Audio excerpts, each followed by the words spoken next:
RPN, the Roddenberry Podcast Network. This episode of Mission Log is brought to you by listeners like you, supporters on Patreon. Join today at patreon.com/missionlog.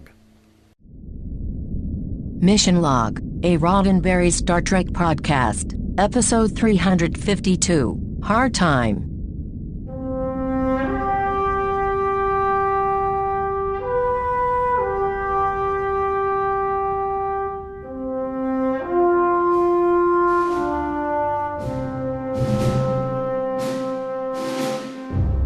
Welcome to another episode of Mission Log, a Roddenberry Star Trek podcast. I'm Norman Lau. And I'm John Champion. Each week on Mission Log, we watch an episode of Star Trek. Or at least we remember watching an episode of Star Trek, and then we try to remember the important parts so we can talk to each other and you about the morals, meanings, messages, and deep feelings contained within. This week, Hard Time, the one where O'Brien remembers something he didn't do and has to deal with the consequences. Fortunately, he's got a pretty good support system at home. We'll check in with Miles, Keiko, and Molly in a little while, but first I'd like to share something with you that I hope you'll remember. Mission Log relies on your participation. That's why we want to hear from you. Help us spread the word by giving us a like or a share on Facebook or Twitter, where you'll find us at Mission Log Pod. Tell others about us there, and if you're inclined to leave us a review at Apple Podcasts, we'll be grateful, and we'll share those in a future supplemental. You can reach us on Skype at Mission Log Pod, or by calling 323-522-5641. Our email address is missionlog@roddenberry.com, and remember, we may use your comments on an upcoming episode of Mission Log. Now, I know that there's something that we will remember, and that is, and it's not a 20-year span of trivia, but it is a short bit of trivia, and not less poignant, and here is John Champion. Well, thank you. How could I forget? Trivia this week for Hard Time. The story is by Daniel Keyes Moran and Lynn Barker. Now, those are two brand new names for us, and I'm sorry to say that this is the only time we'll see a credit for them on any Star Trek. Daniel is by trade not only a computer programmer, but also a somewhat prolific science fiction novelist. Lynn has a handful of TV credits under her belt. Two of my favorite as a kid, Filmation's Space Academy and Jason of Star Command. They had pitched this story way back in Season 1 of DS9, and as is often the case, it gets passed over several times until someone steps up to advocate for it. This time it was Robert Hewitt Wolfe who asked Michael Piller if they could please just buy it and produce it. Piller kept turning them down. So, in the age-old case of if one parent says no, ask the other one, Robert asked Ira Stephen Bear, and they bought the story. So that means that the script duties fell on Robert. He gets the credit here, and he actually left a big imprint by coming up with the whole conceit of the alien prisoner HR. Add to that the fact that Robert's wife is a psychotherapist in real life. Well, he was kind of perfect. And it is also worth pointing out that Ronald D. Moore had a big hand in the script and the final story development as well. This was directed by Alexander Singer, longtime Trek director. You might remember that Alexander was a fan of TOS and had been working across the lot on Mission Impossible. He didn't get to direct TOS, but he did step in finally toward the end of TNG's run during the 6th season to direct Relics. This is the last time we will see him on DS9, but don't worry, he rounds things out on Voyager. We'll catch up with him there for the full 10 episodes. And you may not be surprised at all to hear that Alexander Singer was very gracious about the huge amount of work that went on by Colm Meaney for bringing the script to life. He was equally gracious and concerned, actually, about the impact on young Hannah Hatay playing Molly. That was a lot of intense drama for a 7-year-old to be around, especially coming from an actor she really loved, like Colm. Alexander also points out the unique challenge brought by filming in the cell and the fight scene with Miles and HR, played by stuntmen. Now, that cell floor is covered in sand, and you have a bunch of cameramen and crewmen walking around in there. Then you have the actors walking around, and you've got a fight scene. So practically at every turn, they had to reset and redress that to make sure the sand hadn't flown everywhere.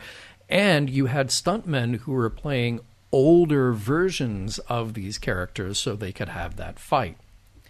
Hey, Norman, question for you and for our listeners. Did you freeze frame on the weapons locker in the cargo bay? Because if you did, when Column opens it up, you will see very clearly at the bottom of it the logo Action Packer, which is a brand made by Rubbermaid. Yes, they took a Rubbermaid Action Packer case, stuck it on the wall, and you can read the logo at the bottom of the screen. Maybe this is one of those reasons, John, that they don't want to do Deep Space Nine in HD. In HD, yeah.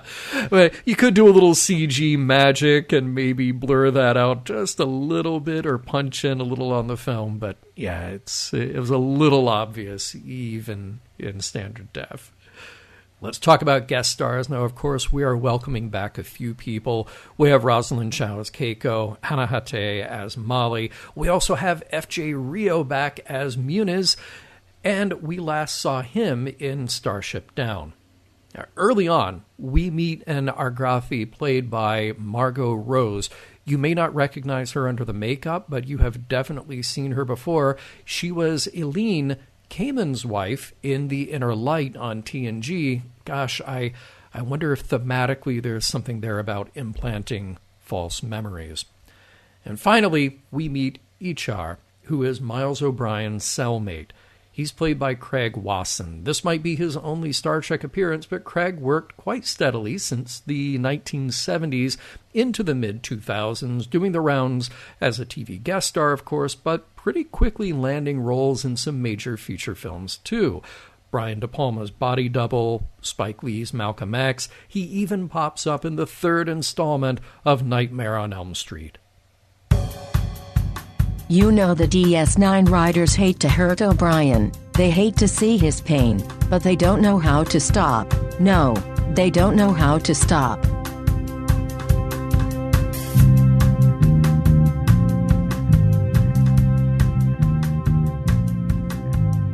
Prologue. Open in a prison cell, and a disheveled old man drawing patterns in the sand floor is interrupted by Argrafi guards who tell him that his time here has come to an end. It's been 20 years, and his sentence is done.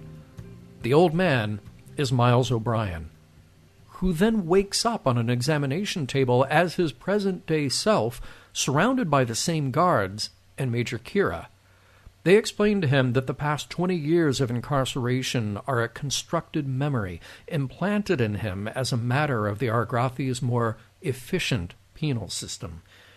Kira says what happened wasn't real, but O'Brien says it was real to me. Act 1. Before O'Brien and Kira make it back to DS9, Sisko breaks the news to Keiko about what happened. Her husband was accused of espionage, which we all know he wouldn't do, but before a case could be made that it was a misunderstanding, they had already carried out the sentence on O'Brien. It will have changed him, and it's unlikely that Dr. Bashir can remove the false memories. When he does arrive home, O'Brien is greeted by Dr. Bashir. Things are going to be different, and Miles will take some time to adjust back to his life. When the doctor asks if Miles was alone that whole time, he has a flashback to being thrown into his cell and greeted by a friendly alien called Ichar, who offers him some fruit. Out of the flashback and talking to Bashir, O'Brien says he was completely alone the whole time. Act 2. Dr. Bashir explains to Keiko and the audience that even though Miles's memories are fake, his experience of them and the trauma are real. He can't simply erase them without the risk of wiping his entire memory.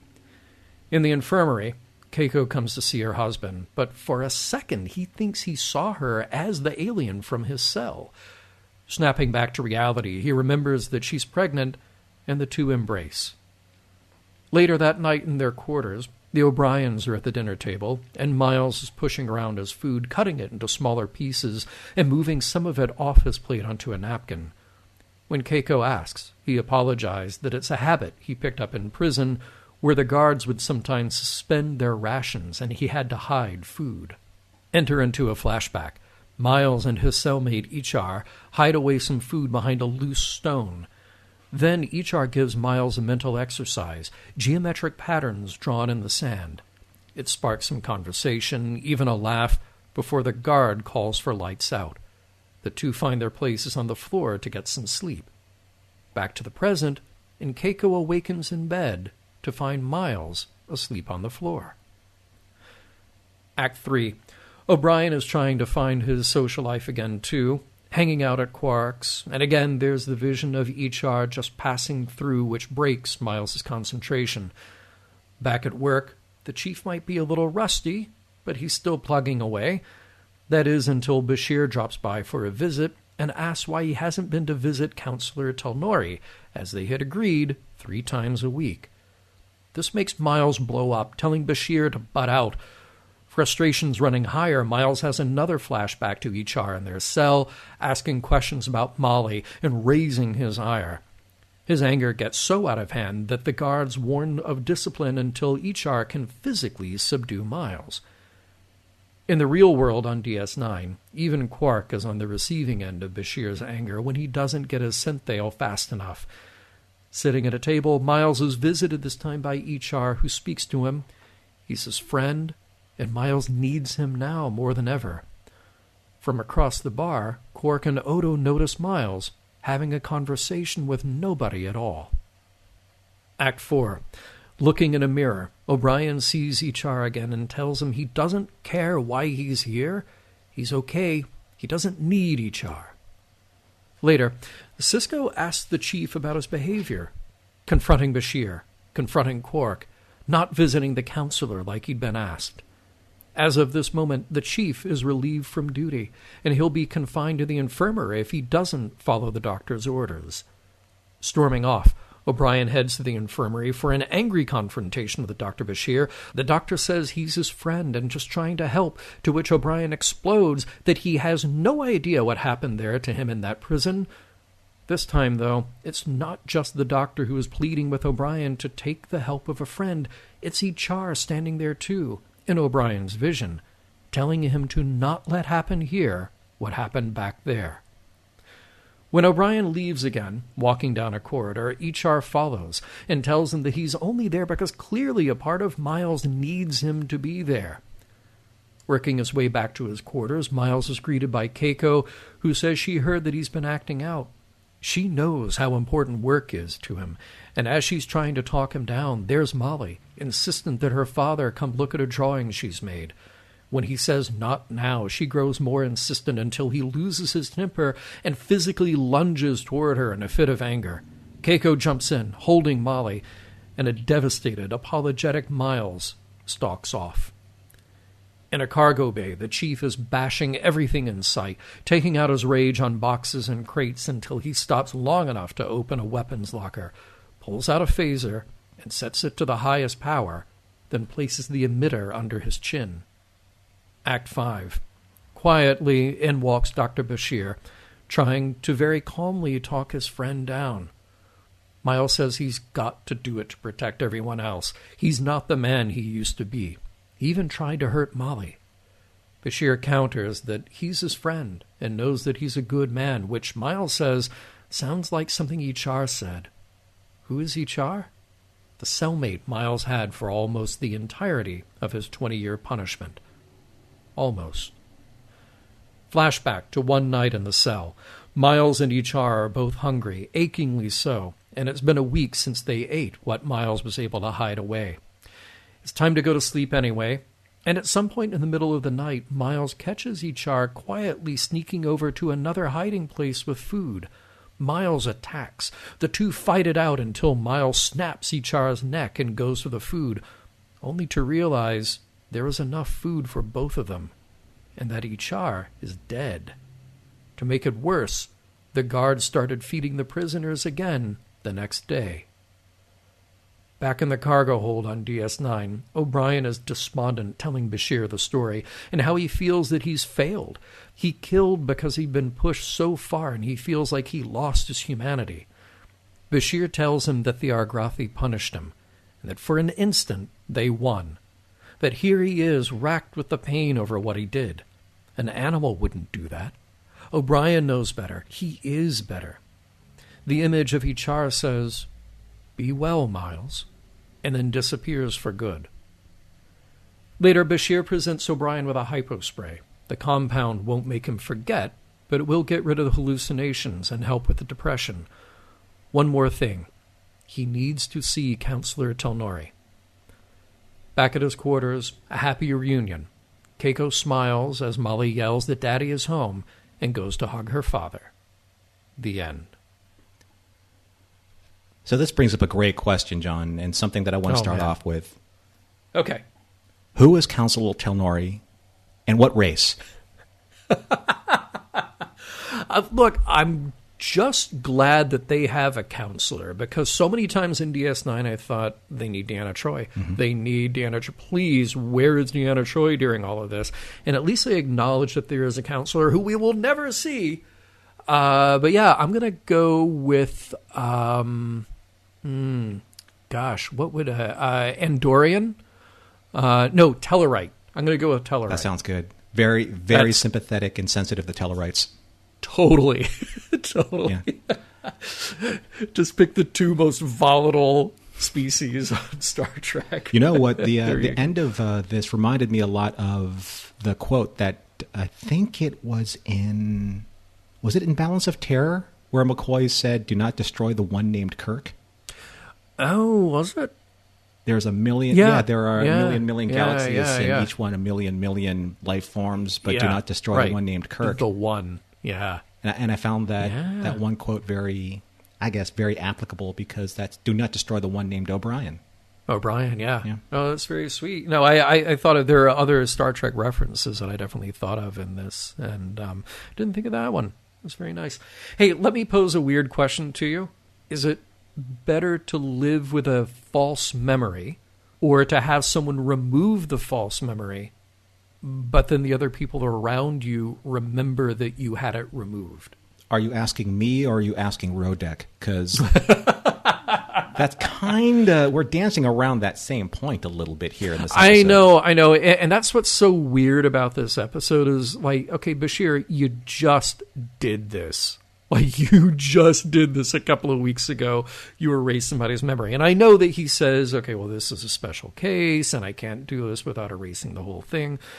But, there are times that we've talked about this kind of thing before, and even in the popular culture, movies like Eternal Sunshine of the Spotless Mind, they kind of reinforce this idea, well, you need your pain, you need your memories, even if they are unpleasant memories, because they make you who you are. This is a very unique situation because it is a false memory, but the feeling of that false memory is real. So let's say O'Brien could just walk in and say, yeah, just that part of my brain, zap that part of my brain. But yet, you go back and you read the mission logs, you talk to Kira, you talk to anybody, you talk to Dr. Bashir, and they're like, oh yeah, well that thing happened. I mean, it's right there in the logs. I was there with you. And Dr. Bashir was like, yeah, you totally experienced that, and I had to erase it. It seems like that would drive you mad, too. Just never being able to remember the thing that you chose to have removed. There's always that subconscious level that we have when we've had a very intense dream where we believe that what we did or what happened to us was real. And I think that's what would have happened to the chief if they removed that. But it really does prove that no matter how they tried to do the technology that would either remove the memory or try and suppress it, the brain and the mind and the brain chemistry is just too intricate to try and manipulate in that way. But I loved how they started off the end of the prologue with... That doesn't make any sense. I love how they ended the end of the prologue with "It was real to me." Yeah. Right? So... I mean, that really says all you need to say, And I feel like I know that I have a note that I want to hit on in the next segment, kind of around all of this, too. But yeah, that really is what's critical here, is the feeling is real. Let's talk about fun stuff. That weird circular rolling stretcher thing that Miles is on during the procedure. I hope that somebody on set just rolled that around the soundstage. Strap in and just go for a ride. Wasn't that in Quark's quarters? Like a lot of fun. Was it? Or not Quark's, in Odo's quarters. Wasn't that in Odo's quarters? Odo's. I think it was. Oh, man, I think you're right. Yeah. Yeah. I tried to look that up. It's like, it's not an inversion chair, but it's a weird thing. And I'm just saying, it looks like fun. So, somebody bring one to STLV. It'll be great. Also, not sure what's going on with that kind of weird patchy pattern on O'Brien's mustache and beard in the opening. Like, later you get a better shot of it, and maybe it's just video compression and low resolution, but it just looks like he tried to pull a Man Ray, and it looks like half of it's just gone at a certain point. It could just be bad video. I literally have no leg to stand on when it comes to that. None at all. It's okay. It's okay. One of the things that I thought was really interesting was because we know where O'Brien and Bashir are in their relationship is when he kind of blew up at Julian. At the same time, though, and I know that we poked a little bit of fun at this at the beginning of our discussion here on observations, but I think that Miles really kind of shirked his personal responsibility of going to the counselor. They made a big deal about saying, you got to go to this counselor, Telnori. They keep repeating that name, Counselor Telnori. So what if this, I'm going to pose this to you and to the listeners. What if they did this? What if it was possible to have had Marina Sirtis just on set for a really short amount of time at the end talking to him as Counselor Troy? Oh, that would have been lovely. Yeah. Or even on video. Something. Yeah, I'm fine with that. Yeah. Subspace. Mm-hmm. Yeah, I think that would have been amazing. Hey, I have to point out food here because that's my thing. Can't really tell what they're eating in prison. Doesn't look great. But on the O'Brien's dinner table, they have quite a spread. There appears to be like some chicken cutlets or something like that. Maybe a pork loin, the other white meat. Looks like a grain of some sort. Not quite rice, but something else on that plate there. But in the fruit bowl, very glad to see that there is some starfruit because they're in space after all, and I've been missing some spacey fruit. So they have starfruit. Good for them. When Miles took the final the little napkin of food in his cell, I wasn't sure exactly what that was. It almost they looked like rocks. They didn't really look like food. They did, right? I'm sure that it was like stale bread and stale food. I mean, whatever they were eating was better than eating nothing at all. But I just wasn't sure at the end, like what. I thought he made a mistake, and I thought that's where he was going with that. It's like, oh, I killed him over nothing, but it was really food. Right. I thought they were going there too. Yeah, but it did. It looked like rocks, like a Quarry breakfast cereal. That's right. Tastes better because it's mined. Wow, going deep SNL. Yes, there's a deep cut for all of you. I did like the scene where Miles was kind of trying to get back into his life playing darts with Worf, because Worf, I know, probably hates darts and socializing and making friends. But it is the chief. Yes. Yeah. And that's where the idea of maybe having Troy come back at the end, because it was nice seeing that he had friends from his past care for him. Right. So I thought that would have been an interesting cameo, obviously, for Deanna. And it was nice seeing Worf really trying to be sympathetic and being a friend, because that's not his strength, but he was doing the best that he could. I also liked seeing Jake, his little on-the-spot quiz, trying to get the chief back, his brain back into work, and saying, what's this tool, what's that tool, and just trying to normalize things. Yeah, you know what I liked about that scene? Because it's one of those things where, we've talked about how the actors have contractual obligations. They have to be in a certain number of episodes. But Jake, Nog, particularly when you have young people on set, they don't get as many scenes anyway. This was a really nice way to have a short scene, but not make it about either Jake's problem or Jake's relationship with his father. It was just like a totally different angle on a relationship that we haven't seen. So I definitely appreciated that. And speaking of people we hadn't seen in a while, Muniz. That was so good to, I like that DS9 will bring back people. I mean, TNG did it every now and then. Of course, the great Tracy Lee Coco as Lieutenant J, she would show up every now and then. But Muniz we're actually getting to know a little bit, and he's got a personality and lines. This is cool. I'm a little bummed that this is the second of what is only 3 appearances for him. I liked seeing him too. Yeah, it was nice. Yeah. It's cool. And by the way, I mentioned the little trivia about the weapons locker. Surely you noticed the big number 47 on that weapons locker. It has had to make it weapons locker number 47. Now, is the 47th one in that room? Because there's a lot of weapons lockers, or 47th around the station, because each one has 6 phasers in it. It's a lot of phasers around that station. It's an interesting thing that there were, 6, maybe 8 phasers in that locker in a cargo bay? I know, right? It's like we're just expecting at any moment there could be weapons fire in this cargo bay. There could be a serious fight. I mean, I get it. I mean, they wanted to make a point, but 2 could have sufficed. Just saying. Truly. The whole trial of Miles being put through a compressed time stream in that reality, did he really live that 20-year sentence? That's the kind of question that everyone's kind of being asked, especially those who are outside observers. But now he's dealing with integrating that into his truest reality. Isn't this what happened to Kern? Isn't that what they were trying to do with him in Rodek, to try and force this new reality into him and everyone that's standing around him, saying that, when Kern finally wakes up as Rodek, everything's okay. This is your new reality. This is what you have to live with.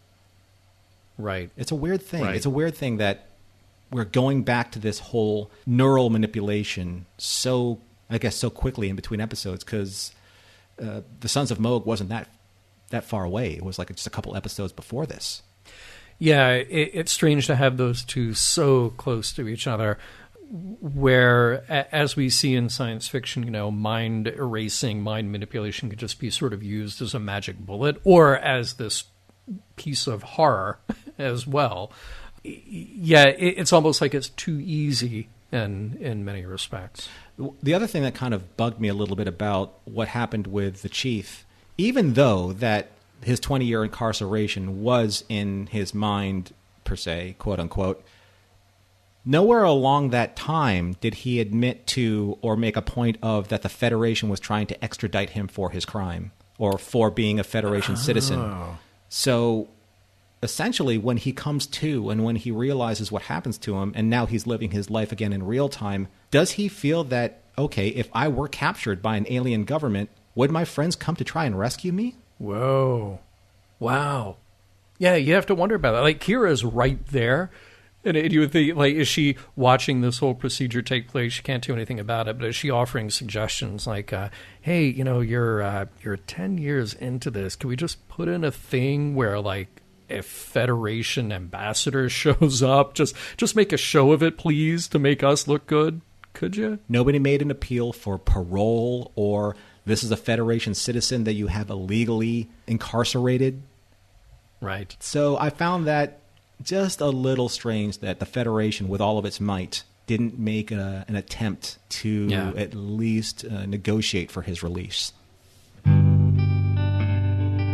In the criminal justice system, O'Brien is represented by 2 separate yet equally important groups. Oh, wait, no he isn't. This is O'Brien we're talking about.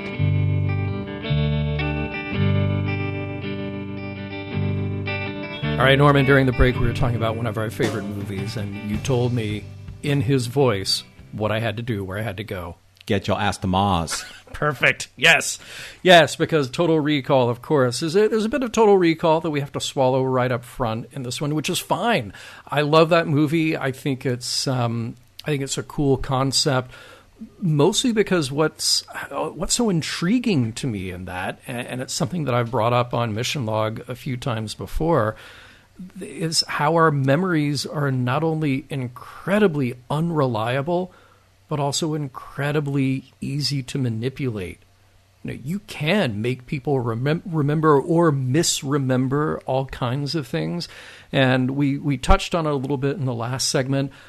I won't go too much into it here, other than just say, everybody who can hear me, I really encourage you to look up Professor Elizabeth Loftus, who is probably the foremost expert on false memories and memory manipulation.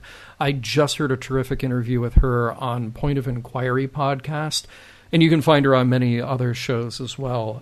But it really gets to the heart of this, is that you can take somebody who had an experience, a well-documented experience, and quite easily have them sort of change their perception of that experience, change the emotional weight of that experience, change their whole sort of take on what actually happened to them. So it's fascinating stuff. Really recommend that if you want to dig further, you can do that there.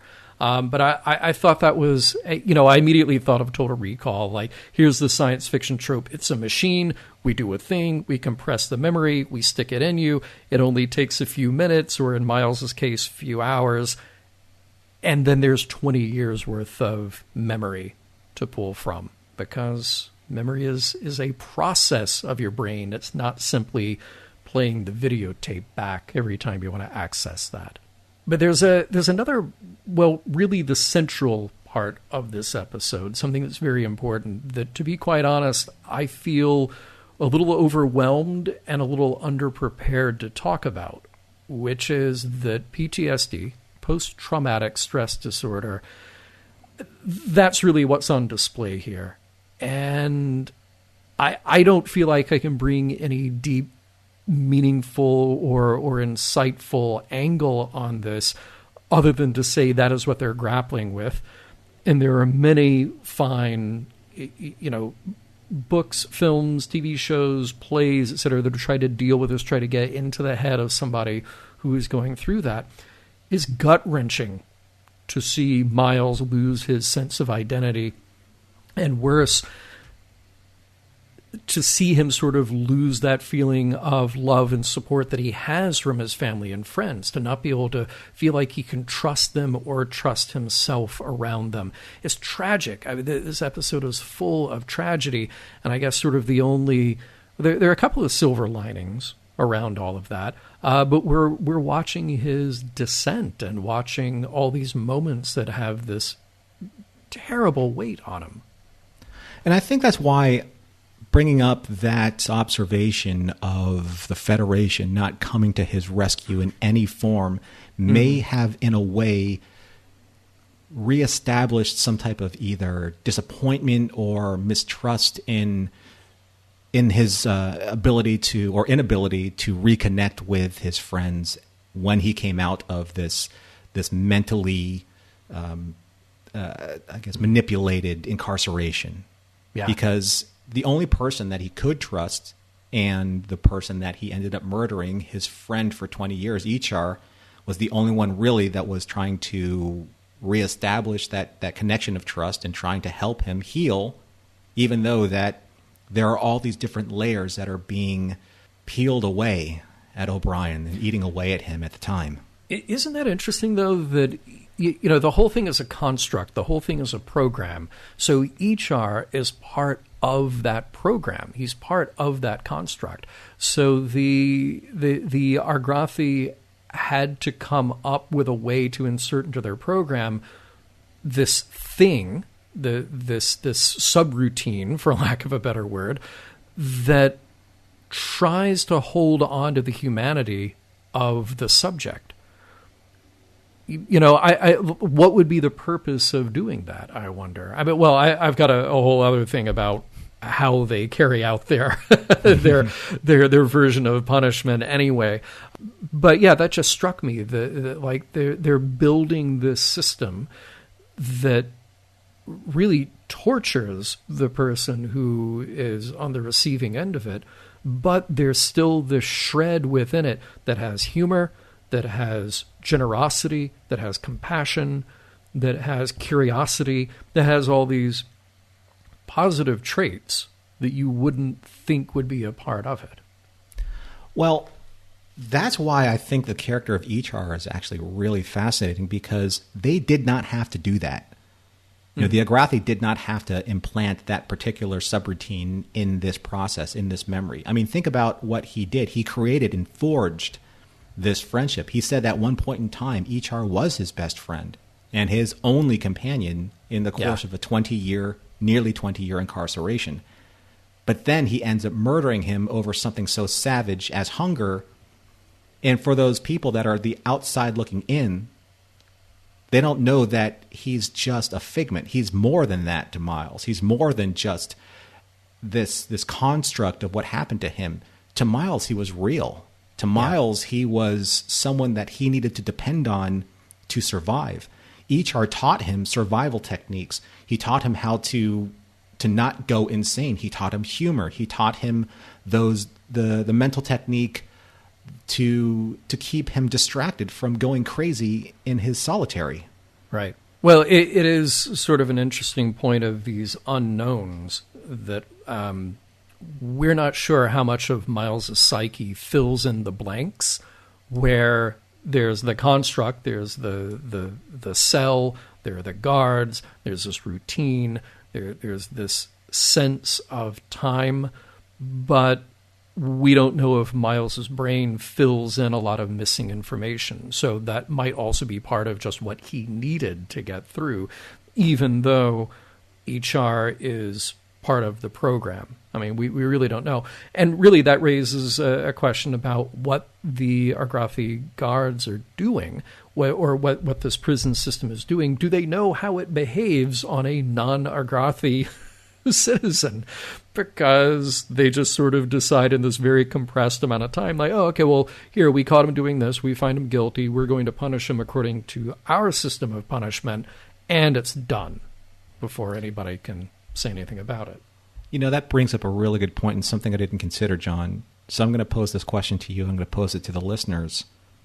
Is it possible that during the course of the Argrathi incarceration, this mental manipulation, that the one thing that Miles says at the end that he thought when he was losing his humanity, that he thought that we as humans evolved further than the savagery that he was perpetrating upon HR, was HR a construct of his humanity trying to save himself?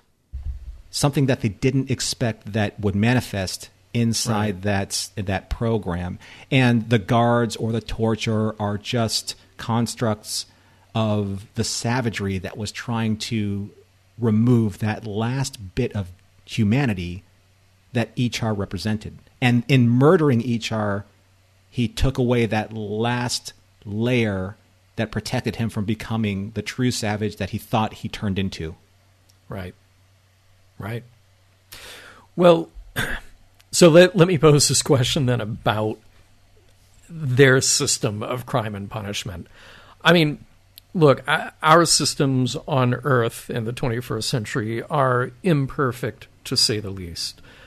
What happened, I wonder, in this alien society where they decided that with the technology they have, it would be better to give someone the experience of punishment for 20 years rather than, say, the experience of rehabilitation or education for 20 years. Like, this seems like an incredibly powerful tool, and yet we use it to torture somebody, to punish someone for 20 years. I mean, presumably, people leave the experience broken and worse off, the way that Miles did. He was broken after this was over. And look, I agree with the premise that the Argrathi state at the top, which is prisons are wasteful and the time could be spent better doing something else, being more productive. So that person is only under that punishment for a few hours. And then look, they have all this real time to go be productive, and we're not just taking up room by throwing people into prisons and leaving them there. But this also seems like a weird lust for punishment. It's like, okay, no matter what, no matter how advanced we get, and again, it's Star Trek, so the aliens are us, no matter how far advanced we get, and no matter what technologies at our disposal, we're going to use it to punish someone, to turn the screws on someone and make them feel awful, like they've had this for 20 years, instead of saying, wow, we can condense all of this down into a few hours where, maybe they feel terrible for what they did, but they can also be rehabilitated. They get to also come out of this with a better sense of empathy and compassion for their fellow beings. Like, there's absolutely no indication that this is something that they do. Well, I think the one thing that was a little on the weaker side was not understanding the Agrathi and their sense of justice and the punishment fitting the crime. Going all the way back to TNG's Justice, we understand why Wesley was going to be put to death, because there were clear signs that said, do not touch these flowers. These flowers are sacred, and if you do, you get the death penalty. So all we know of these Agrathi is that Miles asked a couple of questions they were uncomfortable with. Therefore, they turned him to a spy. Therefore, espionage was the crime. Therefore, 20 years of incarceration that he has to live with when he finally comes out and lives in real time. It kind of undermines why they did what they did and poses too many questions as to why Miles had to suffer such a harsh penalty to the point where he was going to kill himself. I just don't really feel that there was a really good connection between the sentence and how it fits the crime. Because what he almost did to himself, he almost widowed his wife and he almost orphaned his daughter, in a way. So because of what? Because of a couple of questions? Yeah. Like, I don't get that. Yeah, you really have to... what is their equivalent of life in prison, then? If they have such a thing. Like, there's a worse offense. So Miles's offense was asking a couple of inappropriate questions to them. You know, he was completely clueless and didn't mean anything. But somebody else murders somebody, and what do? Do you hook them up for a few hours to this machine, and then they think that they have been punished until the end of their lives, and they die in prison or they're executed or whatever they have, but then you unplug them and go, oh, no, that was just a simulation. That's what it feels like. What do you accomplish other than just creating another completely broken shell of a person at that point? Right. And I think that's where I'm struggling with this episode a lot, because what Miles did earned him 20 years of near solitary confinement with, somebody who he ended up befriending and then murdering, which obviously has, huge repercussions on him in real time. But that's just it just sounds to me like a small a grievance, to the Agrathi. Imagine if he actually accidentally killed somebody. Yeah. Or what if he ran on their flowers? Oh, exactly. Yeah. What then? And then now, still to that point, why didn't the Federation do I don't know. I don't know. Maybe they wanted to just completely isolate him. I don't know. It was just weird that. We don't know. Like I said, and I was joking about it, but Kira could have been there as his advocate as all this was going down, saying, "Whoa, hey, wait, we have to get somebody here before you exact this punishment on this person.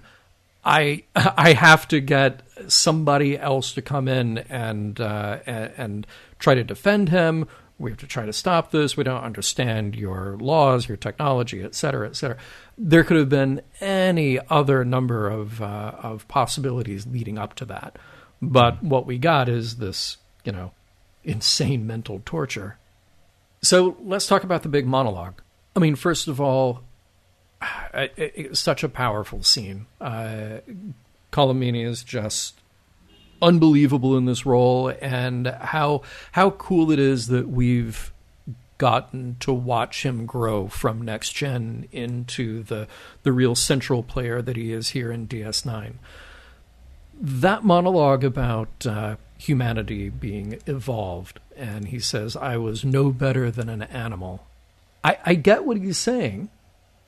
And at the same time, I kind of wonder, is this something we would have gotten on TNG? The answer is no, because we're getting it here. We didn't get it on TNG. But did it feel at all to you sort of like DS9 making sure again that we all know what's wrong with Star Trek? What's wrong with the idea of saying that, well, we're evolved. We're better than that. We don't have these base impulses, because part of me sees that as a takeaway here. Part of me sees that as O'Brien saying, yeah, I was fed these lies about how we're evolved and we're better and we've grown beyond our base needs. But when I'm really put to the test, I'm not. Mm-hmm. And I think there's something disturbing about that. And there's also something... Look, I'm not denying that there's something real about that. But I don't know... I don't know if that's the kind of thing that we would have ever heard if Star Trek had just sort of hummed along the way it was from TOS to TNG. This is a big departure. Okay, but before I get the comments online, there is another part of me that wants to see this as fitting in very nicely. And I thought of two scenes, actually. One being Kirk saying that he's barbarian, but he chooses not to kill today. And every day he's got to go through that to make sure that he is better than his base desires, his knee-jerk reactions, that he's got to be that more evolved person. The other part of me thought about Chain of Command Part 2, where you've got Picard tortured by Gul Darhe'el, and fighting it, and seemingly, even after all that torture, being himself and being okay until he got to that last scene. And he tells Deanna Troi, like, I was ready to crack. I was ready to just say what he wanted so I wouldn't be tortured anymore. Mm-hmm. So even our heroes can have their armor dinged a little bit. I don't know. I really recognize the humanity in that moment and in what O'Brien is saying. I'm also trying to sort of square it with what else I've seen in Star Trek and what else I think or want to think Star Trek's messages are. I'm going to save you from some emails, and I'm going to make a slight correction to what you were saying. It was Gul Madred, not Gul Darhe'el. Gul Madred, of course. Darhe'el is a duet. Maritza. Yeah. Yeah. So thank you for that. Yeah. Do not send John the emails. Yes. John, here's the thing, and something that's been plaguing me, and maybe the listeners have picked up on this on both the way that you've been talking about this episode and I've been talking about this episode in this podcast, because normally I feel like my understanding of the episode and my ability to discuss it in a more coherent and in a more of a streamlined way is because I understand my feelings about that episode and understand what I want to say about it, and I'm completely in tune with my emotional connection of what's happening. This episode has really put me at odds with a great many things. It discombobulates a lot of my thoughts, and you may have picked up on it. The listeners may have picked up on it as I was trying to form some of my opinions. Even though that we have notes, we're still kind of reacting on what the impact was on this episode. And what you said is very true. It's very difficult to try and discover where we are in this episode when it comes to Star Trek. Yeah. It's very difficult. And I'm going to save those thoughts for our final discussion. But one of the things that really just kind of plagued me about how I was going to try and illustrate my thoughts is the scene in the cargo bay. Everything in this episode was kind of moving in the right direction.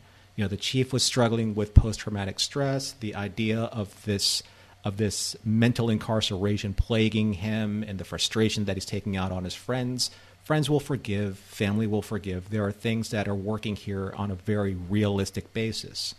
But then there was that scene where he powered up the phaser. Yeah. And that, to me, I stopped watching it and really had to collect myself. And I had to see, in my mind's eye, is this the way that Star Trek now is being presented to me in real time, since I have not seen Star Trek to this point in total, because Deep Space Nine is not in my wheelhouse. Yeah. Did it cross a line? Did it show us something different? And is now Star Trek becoming something different? And do I have to accept that? I'm not going to answer that yet. The other thing is why at this particular time, why this character, and why are we going down this road of all of these different stories of mental manipulation and introducing these new personalities into these different characters. We saw that with Kern, and that was on a different level, but the same effect, and now we're seeing it with O'Brien. Why are we doing that in Star Trek?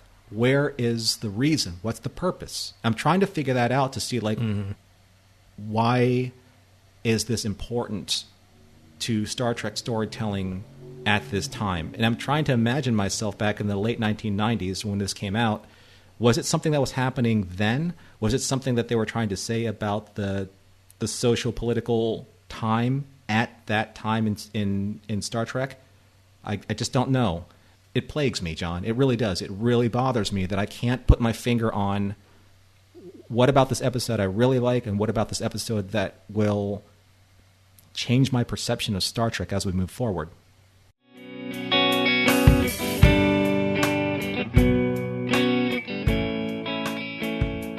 O'Brien's digging in the dirt. Stay with him. He needs support. But are there any helpful messages in this episode?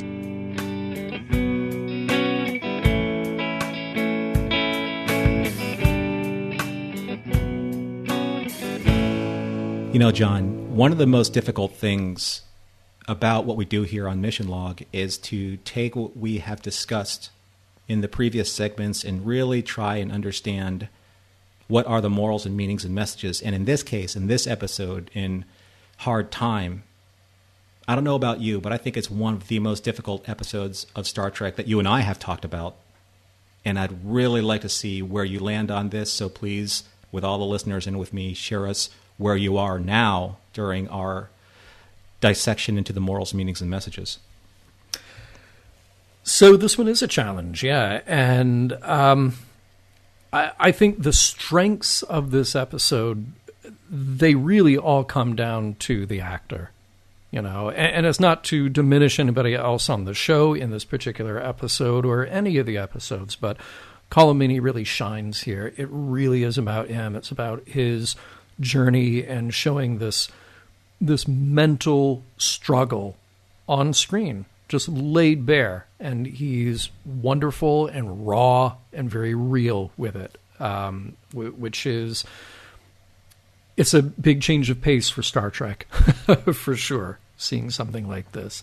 Now, I'm really glad that at the end of the episode they did not pull a magic mind erase like they did in Sons of Moog, because it's much more human and much more genuine when you realize that you're doing a story about post-traumatic stress and you say to the audience, hey, there are things that can help, but there's not a simple cure.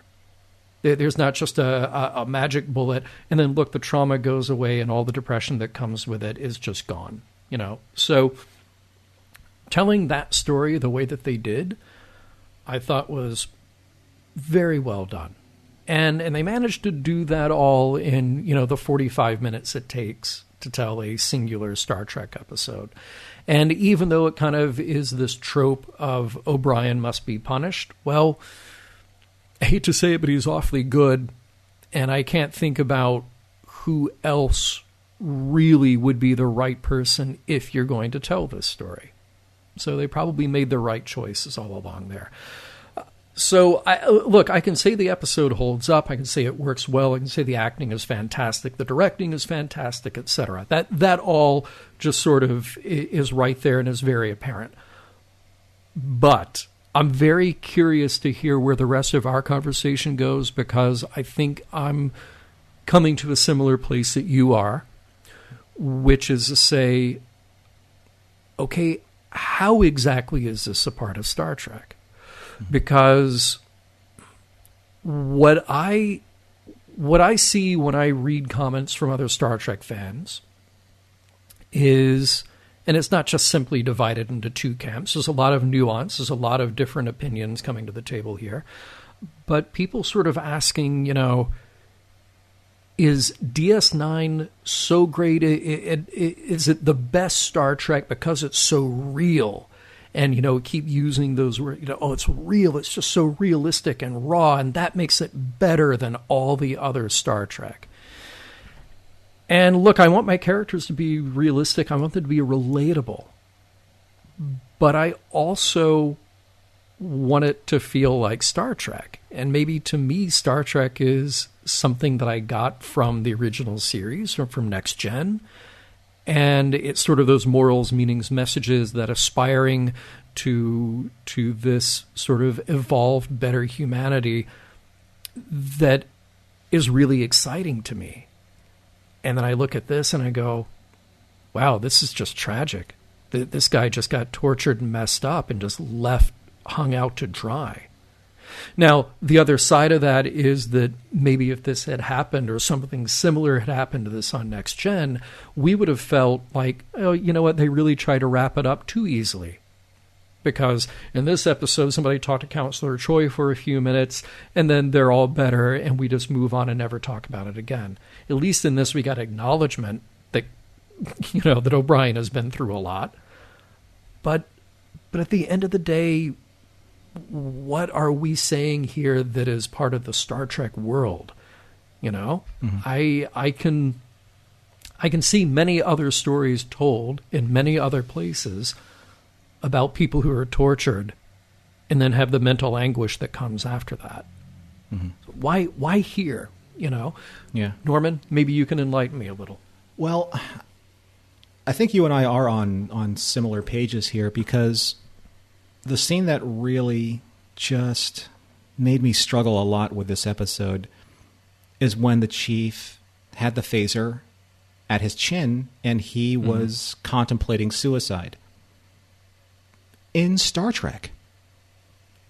And to me, that was so profound, because up until this point, at least where major characters are concerned, I have never seen a major character, put him or herself in this position where they had, or they felt like they had no way out. There was no way out. There was no counseling. There was no friendship. There was no love. There was no family. There were no other avenues aside from suicide. Right. And that to me was very disturbing. Very disturbing. And I'm trying to piece my thoughts together, because usually we write down notes and we go off script a little bit, but I really need to read what I have written, because it was so hard for me to try and find what I wanted to say. And I said, when the chief pulled the phaser from the locker and pointed it at his neck, for me this crossed a line. That in this supposed more evolved future of humanity, that someone, especially with all of the ways that Miles had to find help, or for those to help him, that suicide would be his only option. After all, this is Star Trek, and subverts what I've always believed about the vision of a nobler expectation of a future humanity. Is this what I should expect from Star Trek as interpreted through the filter of Deep Space Nine? Is this now Star Trek supposed to mirror humanity with these new grim realities of war, of torture, of punishment, post-traumatic stress, and attempts at suicide? Is this now what I should expect? I'm not saying that it's wrong. Yeah. I'm just saying that, is this what I am supposed to now retool my expectations for Star Trek? And is that what this episode is supposed to be doing for me? I'm not sure if I'm comfortable with that, but at the same time, I'm not opposed to it. I just need to know why I'm going to embrace it, and I can't yet describe that. I don't know where the right balance is, Norman, and maybe that's where the difficulty is for me, for you. There is a balance that I want to see where I don't want stories that are dumbed down. I don't want stories that feel phony and emotionally irrelevant. And sometimes in Star Trek is at its worst, that has happened, where you're just telling a story just to have action. There isn't something human or emotionally relevant in there. But at the same time, I want Star Trek to be better. I want it to be aspirational. I want it to give us something to shoot for. And I can get stories about trauma and post-traumatic stress and the grim realities of war, as you put it, elsewhere. I can. I think Star Trek has this very unique way of telling stories where it feels like somewhere along the line, some people just decided like, yeah, the way we told those stories before, that just doesn't work. And it's like we're going to go out of our way to thumb our nose at that. That said, particularly into fourth season of Deep Space Nine, I think these are really well-told stories. They're well-written stories. They're well-acted stories. They're well-produced stories. There is no question about it. And there are great emotional truths here. But, I've been asking myself this on this show and on panels at conventions and all. Is it Star Trek? Is this what my expectation should be, as you just put it, of what Star Trek is? It's very difficult to reconcile because we're all coming at this with different interpretations of what that answer is. And I like to think that I usually make a case for Star Trek being a very big tent for a lot of different people and perspectives and ideas to come hashing out in this entertaining system that's set up, this entertaining format that's been set up. But sometimes when things get really out of step, I've got to reassess that. It's interesting for me to say all of this because I know that we've gotten comments recently, whether online or reviews, whatever. It's like, oh, they're just too light about too much fanboying out on Star Trek. It's like, no. We've had a lucky run where there have been some great episodes. This is still a great episode. You have to ask yourself though, is this great because it's a great episode of TV? Or is this great because somehow it is great Star Trek when we're using Star Trek in big, bold letters and defining what Star Trek is? Mm-hmm. Star Trek is a lot about the human condition. It's a lot about humanity. But Star Trek, as you so eloquently put, Norman, posits this future where it says humanity actually has so much of it figured out. Humanity has the ability to reach out to each other to make sure we don't end up in situations like this.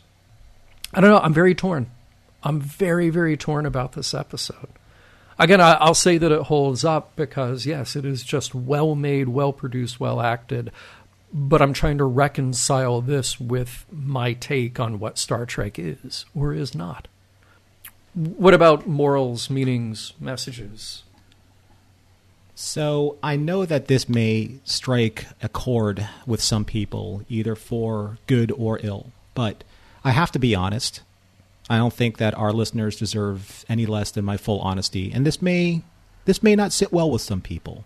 Because I really do try and find the most positive aspects of every single episode that we talk about and try and make a case for those positive aspects. But again, as I said before, this one really it troubled me. It plagued me.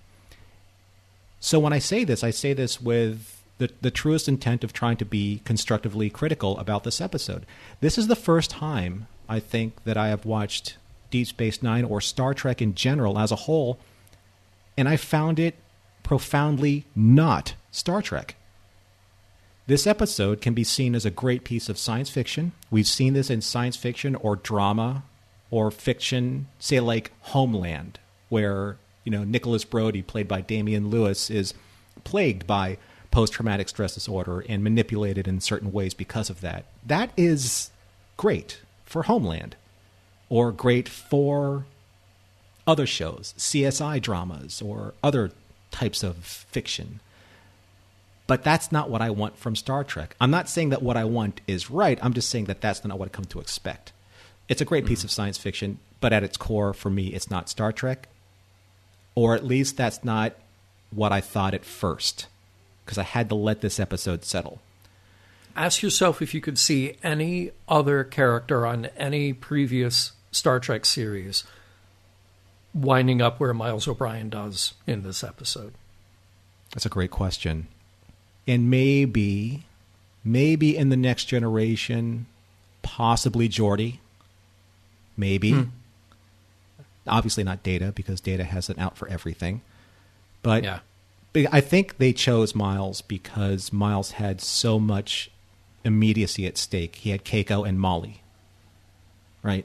He had a family that was going to be affected by it, which was very immediate and very, very, a very real risk that was happening to him. But and like, you know, like what you're saying, when you see loved ones like Miles from the perspective of Keiko or the perspective of his daughter or his friends, when you see them suffer, and those who care for them never give up on trying to save them, never give up on trying to do the right thing by them, no matter the cost, how personal that cost is. Doing that and seeing that is seeing humanity at its finest, which is very true to Star Trek. So amidst all of this darkness and despair and trying to filter through all of that, maybe that's the message that I land on in this episode. That no matter the cost, you have to do the right thing and stand by the people that you love. No matter what they're going through or how hurt they are, or no matter what it costs to you, you have to stand the line and make sure that the people that you love are safe and protected. Maybe that's what it is. I don't know. It just isn't as clear to me as very many other episodes. So perhaps maybe it could have ended on a more positive note, where, say, Miles was drawing with Molly, because Molly wanted to draw with her father the entire episode. Mm-hmm. And maybe he could have put his demons to rest, where he finished his Asika with Molly, and Molly asking her father, "Where did you learn that, Daddy?" And then Miles would say, "From a friend, sweetheart. From a friend." See, that they dropped the whole thing with the Asika. They dropped it early on, just so it was something that they were doing in the cell, and then the decontamination comes through and wipes it out. So it's just a creative outlet for them.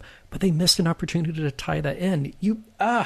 Look, I'm not saying you fixed the whole episode, but that would have been an incredible payoff. Get Robert Hewitt Wolf on the phone. All right. Yeah, that would have been fantastic.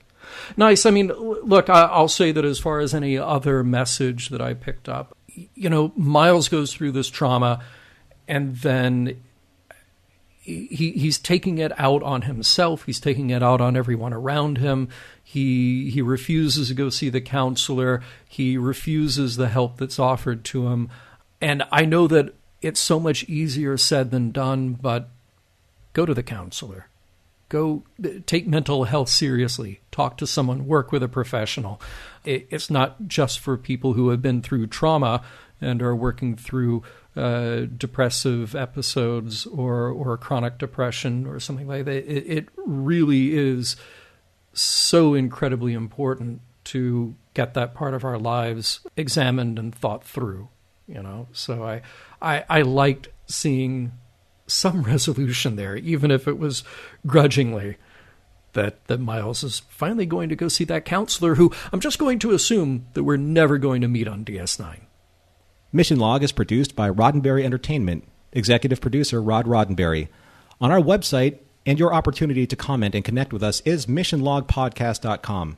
If you would like to support Mission Log directly, you can do so at patreon.com/missionlog. Enjoy all the great Roddenberry podcasts at podcast.roddenberry.com, where you will find Women at Warp, Priority One, The Trek Files, or daily Star Trek news, and Shabam. Shabam! And for more Star Trek news and discussion, be sure to visit trekmovie.com. Next week, Shattered Mirror.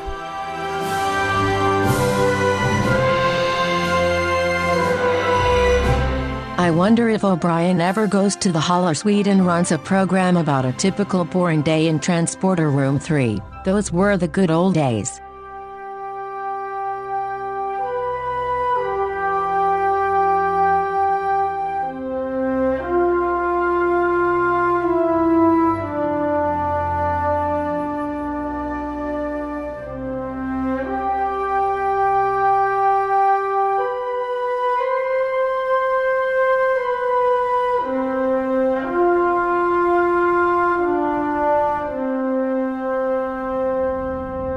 End transmission. podcast.roddenberry.com. The Roddenberry Podcast Network.